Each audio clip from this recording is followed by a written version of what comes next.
Well, I was just searching the web to try and find a nice wiring diagram to be able to wire up a Cole Hershey. Doesn't seem like there was many of these, so I decided to make this video quickly. So this is just a simple 200 amp continuous feed Cole Hershey switch. So switch relay solenoid is actually the correct term, but it goes by the other names as well.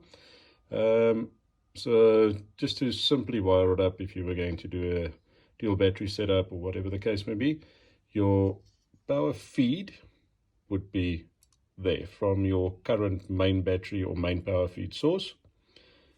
Your device that you would be wanting to provide power through, up to a 200 amp circuit in between, would be out on this port. In my case, I will be using electric fans for my oil coolers as well as for my radiator fans over the intercoolers. This circuit is a earthed circuit. You could create a loop directly back to the chassis to use body earth. It's totally up to you whether you want to take that straight back to the battery or you want to use body earth. For me, because I earthed the frame, I would just be creating a loop back to this so that I've got a common earth, and my fans also use body earth.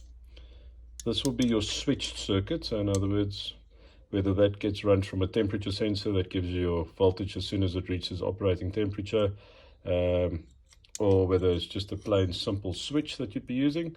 For me right now, that would be a plain simple switch. At a later stage, I'll be using a temperature sensor, which I'll be linking up into my oil cooler for my automatic gearbox, and that'll switch my circuits and will also switch on my intercooler fan at the same time.